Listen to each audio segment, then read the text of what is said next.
देखिए, पहले तो मैं आज इस घटना पे जो कल हुई है सुरनकोट में, उसके बारे में आपके सामने लाना चाहता हूँ। वहाँ पे आतंकवादियों ने हमला किया, हमारे बहादुर सिपाही शहीद हो गए। उसके साथ साथ क्या हुआ, कुछ लोगों को उठा के ले गए थे और उनको उठा के, आतंकवादी नहीं, हमारे पुलिस वाले वगैरह ले गए इनको उठा के और उनको कैंप में लेकर उन्हें मारपीट करके उनको मार डाला। ये अफसोस की बात है। हम क्या आतंकवादियों से लड़ रहे हैं या अपने लोगों से लड़ रहे हैं? अगर हम अपने लोगों से लड़ रहे हैं तो फिर हम ये लड़ाई कभी जीत नहीं सकते। हमें आतंकवादियों का मुकाबला करना, मगर अगर हम अपनों को नाराज़ करके जाएंगे फिर हम इसका मुकाबला नहीं कर सकेंगे, नहीं होगा। और मैं चाहता हूँ कि इसकी जांच मेरी जमात ने मांगी है, जुडिशल इंक्वायरी मांगी है, मगर मैं अपने होम मिनिस्टर साहब से गुजारिश करूँगा, अमित शाह साहब से, कि आज उनको आना चाहिए और सुरनकोट में जाना चाहिए कि लोगों के दिलों को वो जोड़ सकें। बहुत ज़रूरी है कि वो लोगों को बताएंगे कि साहब हम इसकी इन्वेस्टिगेशन करेंगे और जो सही होगा वो आपके सामने लाएंगे, और जो भी इसमें मुलविस है उसके साथ हम सख्त से सख्त कार्रवाई करेंगे। क्योंकि अगर हम दिल लोगों का ठुकराते जाएंगे तो ये जंग हम जीत नहीं सकते। आतंकवादी आएंगे, मुकाबला हम नहीं करना है, कोई और मुकाबला नहीं कर सकता। मेरे वक्त में भी यही हुआ, लोगों ने बताया कि आतंकवादी हैं कहाँ, तब वो पकड़े गए, तब वो मारे गए। अगर लोग ही हमारे साथ नहीं रहेंगे इस मामले में तो हम ये लड़ाई जीत नहीं सकते। इससे जो ये हुआ है, ये घटना हुई है, ये बहुत ही गमगीन घटना है, ये ह्यूमन राइट्स वायलेशन है। लेकिन डॉक्टर साहब, इसमें आज ड्यूकॉम ने कंपनसेशन दी है और जॉब का भी ऐलान किया गया है और प्रोब का भी ऐलान किया गया है। क्या आप उससे सेटिस्फाइड नहीं? नहीं, मैं सेटिस्फाइड नहीं हूँ। पैसा देने से, जॉब देने से वो जो मारा गया वो उसकी लाश वापस तो नहीं आ सकती, वो जिंदा तो नहीं हो सकता। ये तो एक कंपनसेशन आप दे रहे हैं, मारने के बाद दिल इससे नहीं चला जाता। इसका असर इतना हो गया है वहाँ पे कि रास्ते बंद कर दिए गए हैं, इंटरनेट बंद कर दिया गया है, तो इससे कैसे जीतोगे दिल? तो क्या आप होम मिनिस्टर की चाहते हैं होम मिनिस्टर विजिट करें वहाँ पे? मैं चाहता हूँ, आना चाहिए उन्हें। मैं जानता हूँ जब मेरे वक्त में पठानकोट हुआ या कहीं भी ऐसी घटना हुई, 24 घंटे में अडवाणी जी आते थे, होम मिनिस्टर थे, और मैं उनके साथ जाता था और वो सब देखते थे, खुद अपनी आंखों से देखते थे, और उसी वक्त उसकी तहकीकात शुरू हो जाती थी। ये ज़रूरी है। अगर हमने लोगों के दिल जीतने हैं तो ये ज़रूरी है कि उनके दिलों पर मरहम लगाई जाए और वो आएँ।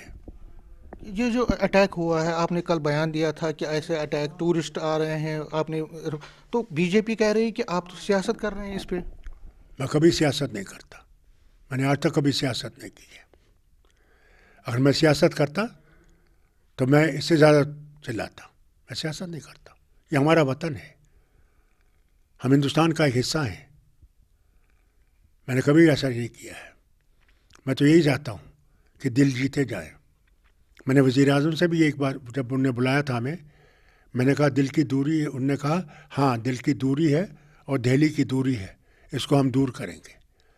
इस दिल की दूरी को इन्हें सीखना चाहिए कि कैसे करें।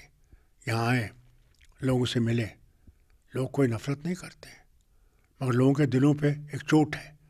इस चोट को ख़त्म करने के लिए बहुत ज़रूरी है कि वो आएँ और लोगों के दिलों को जीतने की कोशिश करें। फारूक साहब, इसमें जो इन्वॉल्वमेंट है वो लग रहा है कि फॉरेन टेररिस्ट की है।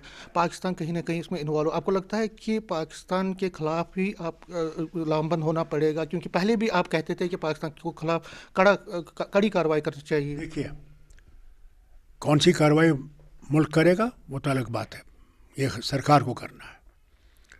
मगर हम ये समझें कि लड़ाई से हम कुछ चीज़ सुलझा सकते हैं। 4 लड़ाई पहले भी हो गई हैं हिंदुस्तान और पाकिस्तान के साथ, क्या सुलझा सके हम? बॉर्डर वहीं पर है और इसी बॉर्डर को हमने कन्वर्ट किया है द लाइन ऑफ कंट्रोल है। आज भी जब तक हम लोग कोई रास्ता बातचीत का नहीं निकालेंगे, नहीं तो बताइए मुझे, वाजपेयी जी क्यों गए पार? बस में गए, इसलिए गए कि युद्ध नहीं बनेगा, बातचीत से मामला हल करना पड़ेगा। गए, नवाज शरीफ से बात की गई।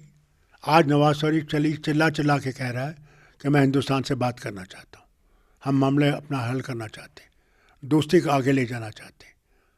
तो करना पड़ेगा, मुसीबत तो हम देख रहे हैं। एक तरफ से सिक्योरिटी फोर्सेस के जवान मर रहे हैं और दूसरी तरफ लोग तो कहेंगे कि आप इस वक्त पाकिस्तान से बातचीत की वकालत कर रहे हैं। ये तो हर वक्त कहेंगे।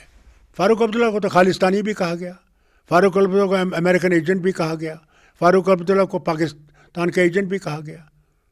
उन्हें कभी देखा कि फारूक अब्दुल्ला हिंदुस्तानी नहीं है? बताइए मुझे, कोई मैंने ऐसा कदम उठाया जिसमें मैंने पाकिस्तान की हिमायत की है? मैं तो यूनाइटेड नेशन में उनके खिलाफ बोला, वो भूल गए क्या? ये तो अगर पॉलिटिक्स करनी है तो ये पॉलिटिक्स करते रहें, मगर मरेंगे हमारे लोग और मरेंगे जवान हमारे। लेकिन इन संदर्भ में जो अभी के जो हालात हैं, आपको क्या लगता है कि सेंटर को क्या करना है? क्योंकि एक गन लेकर मिलिटेंट आया है, उसके साथ कौन सी बातचीत होगी? ये गलत बात है आपकी। सेंटर को इसका सोचना पड़ेगा। फारूक अब्दुल्ला को इसमें सोचने की ज़रूरत नहीं है, क्योंकि वो हुकूमत कर रहे हैं। उन्हें ये देखना पड़ेगा अगला कदम क्या होना चाहिए, ये उनका फैसला है। क्योंकि मैं कल आज़ाद साहब से भी मिला था, उनसे भी मैंने बात की थी। उन्होंने कहा कि इस पे सियासत नहीं, सरकार ने कश्मीर में हालात बहुत अच्छे किए हैं, अब जम्मू रीजन एक कंसर्न है, जम्मू रीजन में जो कंसर्न है उसको भी एड्रेस करना चाहिए। लेकिन जम्मू कश्मीर में हालात ठीक हों, ये सबका दायित्व है, इसमें सबको अपना कर्तव्य निभाना पड़ेगा। आज़ाद साहब के बारे में कुछ नहीं कहूँगा, मगर अगर आप समझते हैं कि कश्मीर की हालत अच्छी है, आप गलत फहमी में है। वहाँ आपको भूल गए, अभी जब हमारे सिपाही वहाँ मारे गए, खुद मेरा पुलिस का डीएसपी शिकार हुआ वहाँ आपके अनंतनाग के ऊपर रीजन में, कुकरनाग में। वहाँ हमारे अफसर, बड़े अफसर फौज के मारे गए, तो वहाँ भी हुआ। और हेलीकॉप्टर ऊपर से उड़ रहा था और ये बेचारा खून से, इसे खून निकल रहा था, और इसे डीजीपी के जो असिस्टेंट डीजीपी है उनको टेलीफोन कर रहे हैं वो कि भाई मुझे यहाँ से निकालो, मैं खून से लिपट रहा हूँ, मैं मर जाऊँगा। हेलीकॉप्टर ऊपर उड़ रहा है, हेलीकॉप्टर उतर रहा नहीं। और उस बीवी को टेलीफोन करता है जिसका कुछ महीनों का बच्चा पैदा हुआ था, और उसे कहता है मैं नहीं बचूँगा, बच्चे का ख्याल रखना। क्या वो हमारा बहादुर सिपाही नहीं है, अफसर नहीं है? क्या कश्मीर में ये हमले नहीं हो रहे? क्या बीजेपी कह रही 370 हालात 360 के बाद तो बहुत यहाँ पे नॉर्मल सी हुई, आप तो कह रहे हैं कि हालात। भैया मैं नहीं कह रहा हूँ, वक्त कह रहा है। अगर हालात ठीक हैं तो कुलगाम में क्यों एनकाउंटर हुआ? शहर में क्यों पुलिस वाला मारा गया? क्या आप भूल गए? क्या टंगमर्ग में एक पुलिस वाले को नहीं गोली मार दी? वो टूरिस्ट पे हमला नहीं कर रहे हैं, क्योंकि टूरिज्म हमारा रोटी है, वो उस पर हमला नहीं कर रहे हैं, मगर हमारे सिपाहियों पे, हमारी पुलिस पे हमला कर रहे हैं। इसको सुलझाने की सोच इनको करनी पड़ेगी। डॉक्टर साहब, लास्ट में 370 पर आपकी अभी मीटिंग हुई थी कश्मीर, ये दिल्ली में, और कहा गया कि आपकी तरफ से एक रिव्यू पिटीशन दाखिल हो सकती है। बीजेपी कह रही है कि भाई ये तो क्लोज चैप्टर है, आप इस पे राजनीति मत कीजिए, आगे डेवलपमेंट का इश्यूज़ पर राजनीति कीजिए, आगे और मुद्दे हैं उस पर बात। देखिए, यही सुप्रीम कोर्ट है जिसमें पहले भी पिटीशन आई थी, उनमें क्या फैसला किया सुप्रीम कोर्ट के 3 जजेस बैठ के? क्या किया? संपत प्रकाश की वो देखिए आप रूलिंग जो सुप्रीम कोर्ट ने दी, उसमें कहा है 370 परमानेंट है। यही सुप्रीम कोर्ट, आज सुप्रीम कोर्ट ने अलग फैसला दिया, को खिलाफ कड़ी कार्रवाई करनी चाहिए। देखिए, कौन सी कार्रवाई मुल्क करेगा वो तो अलग बात है, ये सरकार को करना है। मगर हम ये समझें कि लड़ाई से हम कुछ चीज़ सुलझा सकते हैं। 4 लड़ाई पहले भी हो गई हैं हिंदुस्तान और पाकिस्तान के साथ, क्या सुलझा सके हम? बॉर्डर वहीं पर है और इसी बॉर्डर को हमने कन्वर्ट किया है द लाइन ऑफ कंट्रोल है। आज भी जब तक हम लोग कोई रास्ता बातचीत का नहीं निकालेंगे, नहीं तो बताइए मुझे, वाजपेयी जी क्यों गए पार? बस में गए, इसलिए गए कि युद्ध नहीं बनेगा, बातचीत से मामला हल करना पड़ेगा। गए, नवाज शरीफ से बात की गई। आज नवाज शरीफ चिल्ला चिल्ला के कह रहा है कि मैं हिंदुस्तान से बात करना चाहता हूँ, हम मामले अपना हल करना चाहते हैं, दोस्ती को आगे ले जाना चाहते हैं। तो करना पड़ेगा, मुसीबत तो हम देख रहे हैं। एक तरफ से सिक्योरिटी फोर्सेस के जवान मर रहे हैं और दूसरी तरफ लोग तो कहेंगे कि आप इस वक्त पाकिस्तान से बातचीत की वकालत कर रहे हैं। ये तो हर वक्त कहेंगे। फारूक अब्दुल्ला को तो खालिस्तानी भी कहा गया, फारूक अब्दुल्ला को अमेरिकन एजेंट भी कहा गया, फारूक अब्दुल्ला को पाकिस्तान का एजेंट भी कहा गया। उन्हें कभी देखा कि फारूक अब्दुल्ला हिंदुस्तानी नहीं है? बताइए मुझे, कोई मैंने ऐसा कदम उठाया जिसमें मैंने पाकिस्तान की हिमायत की है? मैं तो यूनाइटेड नेशन में उनके खिलाफ बोला, वो भूल गए क्या? ये तो अगर पॉलिटिक्स करनी है तो ये पॉलिटिक्स करते रहें, मगर मरेंगे हमारे लोग और मरेंगे जवान हमारे। लेकिन इन संदर्भ में जो अभी के जो हालात हैं, आपको क्या लगता है कि सेंटर को क्या करना है? क्योंकि एक गन लेकर मिलिटेंट आया है, उसके साथ कौन सी बातचीत होगी? ये गलत बात है आपकी। सेंटर को इसमें सोचना पड़ेगा, फारूक अब्दुल्ला को इसमें सोचने की ज़रूरत नहीं है, क्योंकि वो हुकूमत कर रहे हैं। उन्हें ये देखना पड़ेगा अगला कदम क्या होना चाहिए,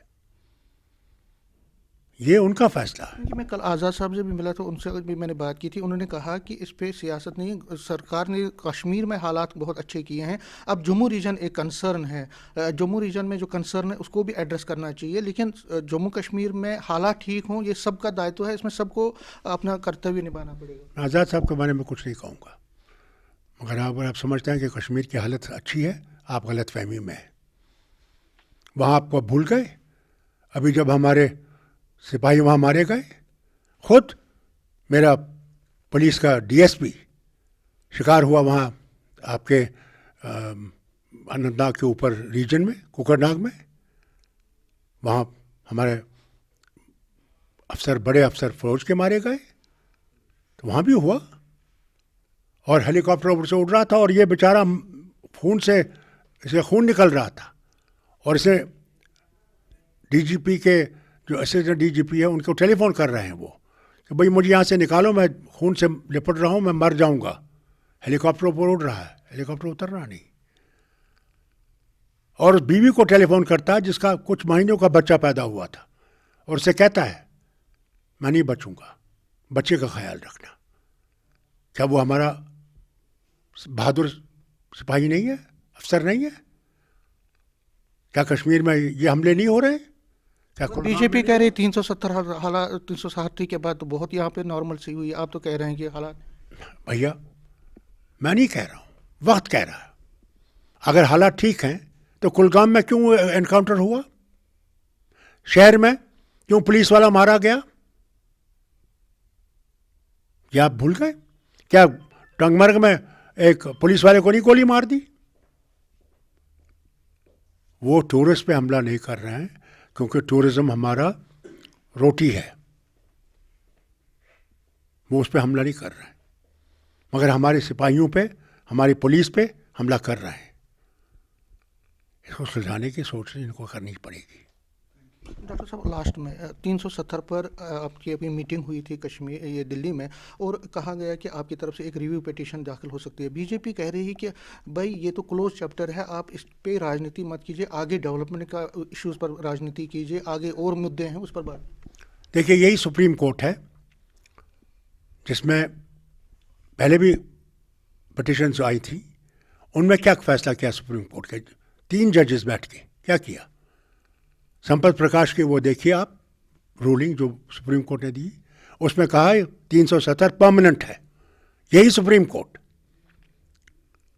आज सुप्रीम कोर्ट ने अलग फैसला दिया, क्या पता कल क्या फैसला देंगे। अगर आप देखिए ल्यूमिनरीज ने जो इसके बारे में लिखा है वो पढ़िए, उनने, वो भी सुप्रीम कोर्ट के जज रहे हैं, सीनियर जजेस रहे हैं, तो हम लोग रिव्यू पिटिशन में इनको तकलीफ क्या हो रही है? रिव्यू पिटिशन होगा, ज़रूर होगा, तो आपकी फाइट कंटिन्यू रहेगी?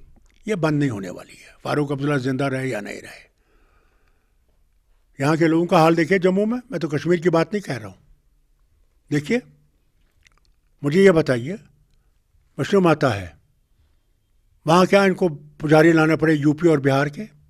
क्या हमारे पुजारी बेकार के लोग हैं? क्या उनको नहीं आता पूजा कराना? बताइए ये। और फिर देखिए अड्डा कहाँ बनाया बस का, जैसे कि पूरा जो आपका कटरा का टाउन है वो ख़त्म कर दिया। वहीं पे वो जो है रोप पे लगेगा, वहीं से चले जाएंगे। तो क्या उन लोगों के रोजी रोटी का ही नहीं सोच रहे हैं? वो जो वहाँ पे गरीब उनका सामान उठाते थे, पोनी वाले थे, वो क्या बेकार के लोग हैं? क्या वो लोग लोगों की सेवा नहीं करते थे? एक लास्ट में इलेक्शंस में सिर्फ 17 दिन रह गए हैं लोकसभा इलेक्शंस के, आप पीडीपी को एक सीट कश्मीर की देने वाले हैं क्या? क्योंकि उस पर थोड़ा बहुत लफ्जी जंग भी आप दोनों पार्टियों के बीच चल रही है कि अकोमोडेशन की लफ्जी जंग, एक दूसरे के कटाश। अपना कौन सा जंग मुझे बताइए? जंग हुआ जिसमें 87 का जिक्र हुआ।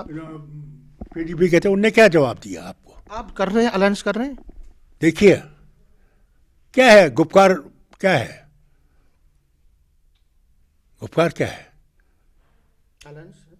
है? तो फिर आपको किस बात का डर है? लेकिन एजेंसी में ही कुछ लोग कह रहे हैं कि हम जो उसमें उमर अब्दुल्ला साहब ने भी कहा कि 2019 का ही हम रिपीट करना चाहते हैं, जहां से जो जीता है वहीं से वो लड़ेगा। तो आप उसमें? भैया, जो फैसला होगा वो जमात करेगी। आज भी ये जो इंडिया की मीटिंग हुई उसमें तो यही फैसला हुआ कि वो लोग बैठ के हर जगह ये जो मेजर स्टेट्स हैं इसमें स्टेट शेयरिंग करेंगे। बल्कि पहली दफ़ा आप देखिए ममता बनर्जी ने बंगाल में लेफ्ट को भी सीटें देने को कहा कि आप बताइए कहाँ लड़ सकते हैं, कहाँ जीत सकते हैं, आप ले लीजिए, जो पहले नहीं था, 2019 में नहीं था, आज है। कहते हैं कि उमर साहब का अलग नजरिया इस पे और फारूक साहब अकोमोडेटिव है। देखिए, ये पहले से ही हम में लड़ाई करना चाहते थे कि बाप की एक सोच है, बेटी की दूसरी सोच है, ये हमारे दुश्मन करना चाहते हैं। चलिए लास्ट में हिजाब रो, आज हिजाब पे कर्नाटका में लिफ्ट बैन किया, कैसा लगता है आपको? क्योंकि उस पर भी बीजेपी। जहाँ तक हिजाब है ये इंसान की अपनी मर्जी है, इसमें फारूक अब्दुल्ला को नहीं है। कोई हिजाब लगाना चाहता है मुबारक हो, कोई नहीं लगाना चाहता उसको भी मुबारक हो।